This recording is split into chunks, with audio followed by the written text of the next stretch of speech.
నమస్తే అండి, మీ సతీష్. ప్రిన్సిపల్ రూపారెడ్డి కేసులో కీలకమైన సంచలనమైన విషయాలు బయటపడ్డాయి. ఆమె ఒక గౌరవప్రదమైన ప్రిన్సిపల్ వృత్తిలో ఉన్నారు. అందరూ గౌరవించే టీచర్ ఇంట్లోనే దారుణంగా హత్యకు గురయ్యారు. వారం రోజుల పాటు ఈ కేసు తెలంగాణ పోలీసులకు ఒక సవాల్గా మారింది. ఎట్టకేలకు ఎవరు చేశారో పోలీసులు గుర్తించారు. ఇది చేసింది ప్రొఫెషనల్ కిల్లర్స్ కాదు, కేవలం ప్రిన్సిపాల్గా ఆమె పనిచేస్తున్న స్కూల్లో చదువుతున్న ఇద్దరు 10th క్లాస్ విద్యార్థులే ఈ ఘాతుకానికి పాల్పడ్డారు. ఈ దారుణానికి పాల్పడిన వీళ్ళిద్దరి మెంటాలిటీ ఎంత ఘోరంగా ఉందంటే, వీళ్ళు హత్య చేసిన తర్వాత ఎలాంటి భయం లేదు, బాధ లేదు, దర్జాగా ఫ్రెండ్స్కు పార్టీలు ఇస్తూ ఎంజాయ్ చేశారు. సంచలనం సృష్టించిన ప్రిన్సిపాల్ రూపారెడ్డి హత్య కేసులో ఒకే ఒక్క పదం మెయిన్ లీడ్ అయ్యింది. ఆ ఒక్క పదమే బాబు. ఈ బాబు అనే పదమే ఈ కేసులో మెయిన్ క్లూ అయింది. రూపారెడ్డి చనిపోయే ముందు తన పిన్నితో ఫోన్లో మాట్లాడేటప్పుడు ఫోన్ పెట్టేసే ముందు బాబు అంటూ ఒక మాట అయితే అనింది, పిలిచింది. అట్లా ఆమె నోటి వెంట బాబు అనే మాట విన్న ఆమె పిన్నిగారైతే పోలీసులకు విచారణలో అదే మాట చెప్పారు. రూపారెడ్డి నాతో మాట్లాడేటప్పుడు ఆఖరిసారిగా ఫోన్ పెట్టేస్తూ బాబు అంటూ పిలిచింది అని మాట చెప్పారు. ఆఖరిసారి ఆమె ఎవరిని బాబు అనే మాట అనింది అనేది ఆ తర్వాత కొద్దిసేపటికే ఫోన్ అయితే స్విచ్ ఆఫ్ అయింది. ఆ విషయం రూపారెడ్డి పిన్ని పోలీసులకు చెప్పడంతో ఇంతకీ ఆ బాబు ఎవరు అనేది తేల్చే కోణంలో దర్యాప్తు అయితే చేపట్టారు. అదే మెయిన్ లీడ్ అయ్యింది. అంటే ఆమె ఎవరో తెలిసిన వాళ్ళనే బాబు అని పిలుచుంటుంది, బయటి వ్యక్తులైతే కారు అనే అనుమానం పోలీసుల్లో బలపడింది. ఆ దిశగా రూపారెడ్డి స్కూల్లో పిల్లలను బాబు అని పిలుస్తారా అనేది ఎంక్వైరీ చేశారు. ఆమె పిల్లలను అలానే పిలుస్తుంది అనేది కూడా తేలింది. ఆ రకంగా తీగలాగితే ఫైనల్గా అదే స్కూల్లో 10th క్లాస్ చదువుతున్న ఇద్దరు విద్యార్థులే ఆమెను అత్యంత ఘోరంగా హతమార్చారు అనే విషయం అయితే తేలింది. ఎందుకైతే తమ ప్రిన్సిపాల్ని ఎందుకు చంపేస్తారు, మరి 10th క్లాస్ పిల్లలు ఎంత దారుణానికి పాల్పడడం ఏంటి అంటే, ఒక 15 రోజుల క్రితం హాస్టల్లో ఉండే పిల్లల్లో ఒకటి బ్యాగులో సెల్ ఫోను, డబ్బులు దొరకడంతో ప్రిన్సిపల్ మందలించారు. చదువుకునే వయసులో నీకు సెల్ ఫోను, ఈ డబ్బులు ఇవన్నీ ఎందుకు ఇంత పెద్ద ఎత్తున అవసరమా ఇవన్నీ, చదువు పాడైపోద్ది, ముందు లైఫ్లో సెటిల్ అవ్వాలంటూ 4 మంచి మాటలు చెప్పారు. అదే ఆవిడ చేసిన పెద్ద పొరపాటు అయిపోయింది వాడి దృష్టిలో. హాస్టల్ నుంచి కూడా పంపేశారు. పేరెంట్స్ కూడా వచ్చారు, అప్పుడు తిట్టారు, కౌన్సిలింగ్ కూడా ఇచ్చారు. కానీ అప్పటి నుంచి ప్రిన్సిపల్ రూపారెడ్డిపై ఆ విద్యార్థి కక్షతో రగిలిపోయేవాడు. మరోవైపు వాడికి ఐఫోన్ వాడాలి, కారులో తిరగాలి, బైక్లో తిరగాలి, బైక్ మెయింటైన్ చేయాలి, ఇలాంటి కోరికలు పిచ్చి కూడా ఉండేది. వీటికి తోడు అప్పుడప్పుడు మద్యం తాగే అలవాటు, సిగరెట్లు, జల్సాలు కూడా అలవాటు. ఇదే నేపథ్యంలో గత నెల రోజుల క్రితం గోవా వెళ్ళి ఎంజాయ్ చేసి కూడా వచ్చారు. ఇలా జల్సాలకి, జులాయి తిరిగిలికి, అలాంటి లైఫ్కి అలవాటు పడిపోయిన వాడి ఫ్రెండ్ ఏదైనా చేసి ఉన్న పలంగా రాత్రికి రాత్రే పెద్ద ఎత్తున డబ్బులు సంపాదించాలని ఆలోచన చేశారు. అయితే ఓవర్ నైట్ కోటీశ్వర్లు అయిపోయి పెద్ద ఎత్తున డబ్బులు సంపాదించడం ఎట్లా, తక్కువ టైంలో రిచ్ పీపుల్ అవ్వడం ఎలా అనే దానిపై యూట్యూబ్లో, ఇన్స్టాగ్రామ్లో, అట్లాగే నెట్లో, గూగుల్లో కూడా చాలా వీడియోలు చూశారు, సెర్చ్ అయితే చేశారు. ఈ క్రమంలోనే 10-11వ తేదీన స్కూల్లో ఫీజులు వసూలు చేశారు. ఆ డబ్బులు ప్రిన్సిపల్ రూపారెడ్డి ఇంటిలో ఉంటాయనే పక్కా సమాచారంతో, ప్లాన్తోనే, ప్రిపేర్డ్గానే ఆ డబ్బులు దొంగిలించాలనే ప్లాన్ అయితే వేశారు.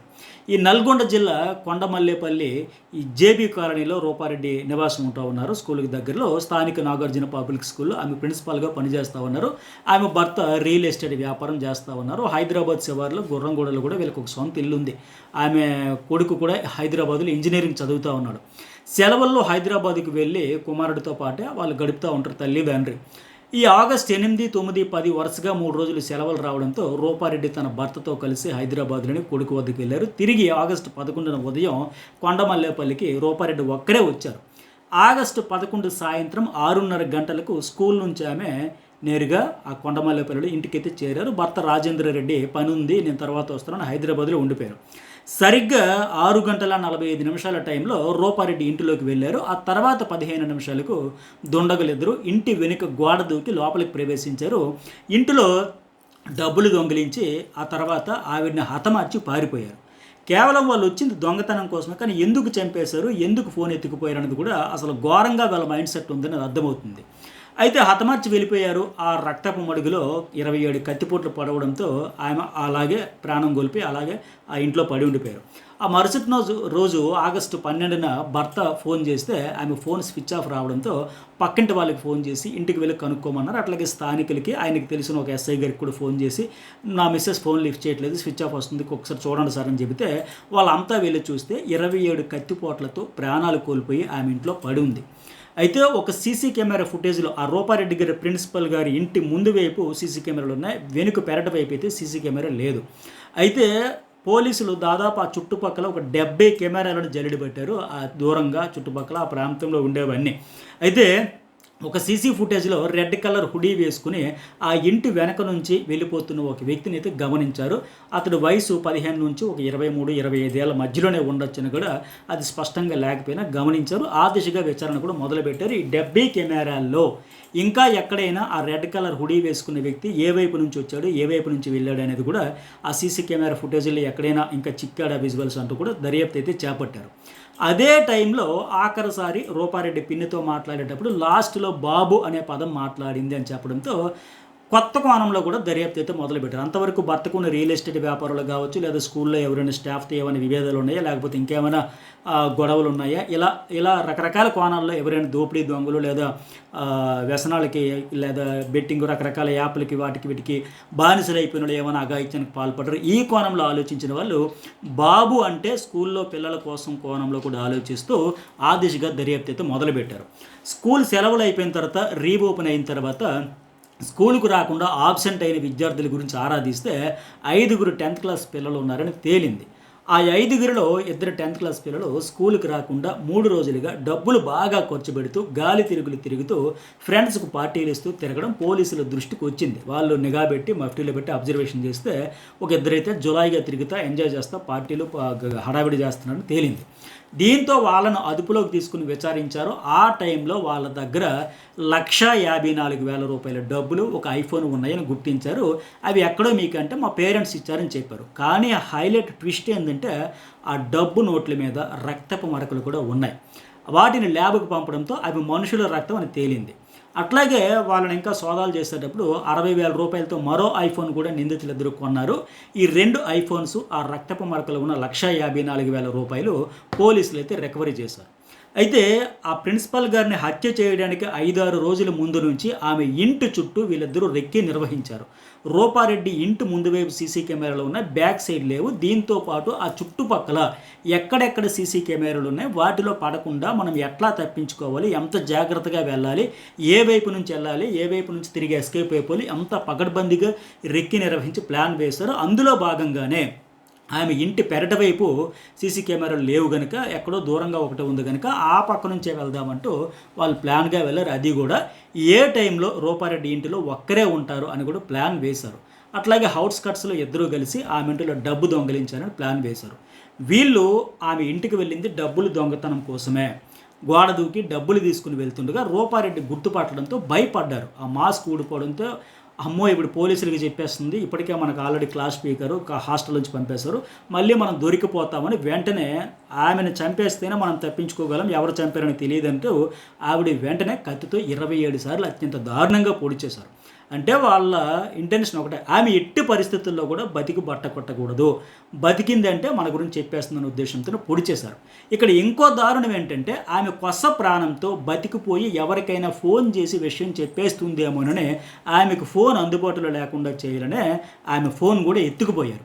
ఇంతకంటే దారుణం ఏంటంటే వీళ్ళిద్దరూ ప్రిన్సిపల్ని చంపేసి వెళ్ళి పార్టీలు చేసుకుంటూ టీవీలో ఈ మర్డర్ మిస్టరీపై వచ్చే వార్తలను చూస్తూ మరింత ఎంజాయ్ చేశారు. దానికి కారణం కూడా ఏం చెప్పనా, మన మెయిన్ స్ట్రీమ్ మీడియాతో పాటు సోషల్ మీడియాలో కొందరు తెలిసి తెలియని అజ్ఞానంతో ఎలాంటి బాధ్యత లేకుండా కేవలం వ్యూస్ కోసం పిచ్చి పిచ్చి థంబ్నెయిల్స్ పెట్టి వీడియోలను చేస్తూ ఇదిగో ప్రిన్సిపల్ భర్తే ఏదో చేసేసాడు, ఆయన ఫోన్లోనే మొత్తం ఉంది, అది పోలీసులకు దొరికేసింది, భర్తే ఇందులో ప్రధాన పాత్రధారణ మొదలుగా ఎవడి నోటుకు వచ్చినట్టు వాడు వాగుతూ రకరకాల పైత్యం అంతా ప్రదర్శించారు.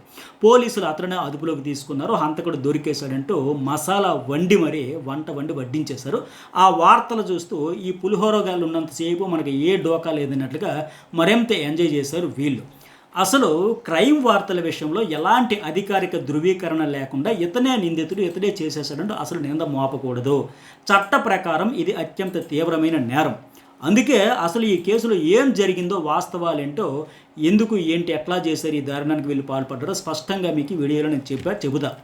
ఎందుకంటే పోలీసులకు వారం రోజుల పాటు ఈ కేసు చాలా చిక్కుముడిగా మారింది. చివరికి ఒక చిన్న క్లూతో మొత్తం మిస్టరీ ఎలా బయటపడింది అనేది నేను చెప్పబోతున్నా. సో మొత్తానికి వీడియో చూసే ముందు ఒక లైక్ అయితే కొట్టండి. ఇలాంటి వీడియోలు ఎక్కువ మందికి చేరాలి, రీచ్ అవ్వాలి. ఇప్పుడు కేసుకి సంబంధించి జిల్లా ఎస్పీ గారు పూసకు వచ్చినట్టు అధికారికంగా ప్రెస్ మీట్ పెట్టి మొత్తం వివరాలన్నీ తెలియజేశారు. ప్రిన్సిపాల్ రూపారెడ్డిని హత్య చేసిన ఇద్దరు నిందితులు ప్రొఫెషనల్ కిల్లర్స్ని మించిపోయే స్టైల్లో జాగ్రత్తలు పడ్డారు. అందుకే వాళ్ళకి క్లూస్ దొరకలే. ఎందుకోసం అంటే వాళ్ళ చేతులకి గ్లౌజులు వేసుకుని ఫింగర్ ప్రింట్స్ ఎక్కడా పడకుండా పక్కా ప్లాన్తో గ్లౌజులు, ముఖానికి మాస్కులు, మంకీ క్యాప్లు ఇవన్నీ ధరించి ఇంట్లోకి వెళ్ళి ఘాతుకానికి పాల్పడ్డారు. పని చేసుకున్న తర్వాత చాకచక్యంగా అక్కడి నుంచి పారిపోయారు. అందుకే clues team, forensic, dog squad వీళ్ళందరూ రంగంలోకి దిగిన బలమైన ఆధారాలు దొరకలేదు. దీంతో పోలీసులు అన్ని యాంగిల్స్లో ఈ కేసును చూడడం మొదలుపెట్టారు. ఆస్తి తగాదాల, రియల్ ఎస్టేట్ వివాదాల, సుపారీ గ్యాంగ్ కోణంలో, లేకపోతే భార్యాభర్తల మధ్య విభేదాల, ఇట్లా అన్నీ కూడా వ్యక్తిగత కక్షలతో ఎవరైనా చేశారా, డబ్బు కోసమే చేశారా, ఇలా అనేక అనుమానాలతో అన్ని యాంగిల్స్లో కూడా దర్యాప్తు అయితే చేపట్టారు. రూపారెడ్డి భర్త రాజేందర్ రెడ్డిని కూడా దాదాపు 5 రోజుల పాటు విచారించారు. ఇక్కడ మీ అందరికీ ఒక విషయంపై నేను క్లారిటీ ఇచ్చేది ఏంటంటే, నేను ఈటీవీ, సాక్షి టీవీలో సుదీర్ఘకాలం reporting, field reporting and desk జర్నలిస్ట్గా, సీనియర్ జర్నలిస్ట్గా పనిచేసిన అనుభవంతో చెబుతున్నా, ఎక్కడైనా ఒక హత్య జరిగితే ముందుగా పోలీసులు అనుమానించేది వాళ్ళకి అత్యంత సమీపంలో సన్నిహితంగా ఉండేవాళ్ళని. అంటే భర్తకి ఏదైనా జరిగితే భార్య, భార్యకి ఏదైనా జరిగితే భర్త, ఆ తర్వాత ఫ్యామిలీలో ఉండే పిల్లలు, బంధువులపై వాళ్ళకి తెలిసిన ఫ్రెండ్స్, స్నేహితులు, ఇరుగు పొరుగు వీళ్ళందరిపైన దృష్టి పెడతారు. ఇది సహజం. ఇది కూడా ఎందుకు చేస్తారంటే ఎక్కువ శాతం మర్డర్లు కావచ్చు, ఇల్లీగల్ అఫైర్స్, ఆస్తి లేదంటే మద్యం మత్తులో క్షణికావేశంలో అనుకోకుండా జరిగిపోతూ ఉంటాయి కనుక పోలీసులకు అవన్నీ తెలుసు కనుక ఆ కోణంలోనే దర్యాప్తు చేస్తూ ఉంటారు. అందుకే భర్తనో భార్యనో అదుపులోకి తీసుకున్న వెంటనే వాళ్ళే నిందితులు, వాళ్ళే దోషులను ధృవీకరించేయకూడదు. ఈ కేసులను భర్తను తొలితో అదుపులోకి తీసుకుని విచారించడానికి ఇదే మెయిన్ రీజన్. అతను కాదని తేలిపోవడంతో అతను ఇంకేదైనా ఇన్ఫర్మేషన్ ఇస్తే ఎవరితో గొడవలు అయ్యాయి, ఎవరైనా బెదిరించారా, ఎవరితో థ్రెట్ ఉందా, ఎవరి మీదైనా అనుమానం ఉందా, ఇవన్నీ కోణంలో ఆయన కూడా విచారించారు. సో ఎటువైపు నుంచి వాళ్ళకి అపాయం ఉందో ఆ దృష్టిలో కోణంలో ఆయన్ని విచారించారు. కానీ ఇలా రూపారెడ్డిని భర్త విషయంలో కూడా చాలామంది అయితే అనవసరమైన వ్యాఖ్యలు చేసి వాళ్ళని మరింత ఇబ్బంది పెట్టారు.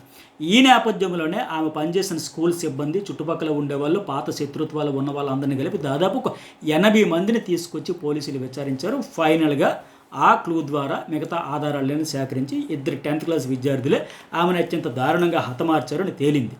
సో ఇలాంటి విషయాల్లో ఖచ్చితంగా అధికారికంగా సమాచారం వచ్చిన తర్వాత స్పందించి అసలు వివరాలను తెలియజేయాలి తప్ప తొందరపాటు వ్యాఖ్యానాలతో మరింత బాధ పెట్టేలా చేయకూడదు. మరి ఓవరాల్గా ఈ ఇన్సిడెంట్పై వారం రోజుల పాటు సస్పెన్స్ థ్రిల్లర్లా కొనసాగిన ఈ కేసు దర్యాప్తులో పోలీసులు అయితే మొత్తానికి కీలకమైన ఆధారాలు సేకరించి వాళ్ళని జువైనల్ హోమ్కి అయితే తరలించారు. ఈ ఓవరాల్ ఇన్సిడెంట్పై మీ అభిప్రాయం ఏంటి? పిల్లలు ఎట్లా ఎందుకు పక్కదారి పడుతున్నారు? దారి తెప్పిన వాళ్ళని మందలించడమే ఆవిడ చేసిన తప్పు. అసలు మీ అభిప్రాయం ఏంటనేది కామెంట్ చేయండి. వీడియోకి ఎంతవరకు లైక్ చేయండి. ఇలాంటి మరిన్ని వీడియోస్ కోసం మన ఛానల్ అయితే సబ్స్క్రైబ్ చేసుకోండి.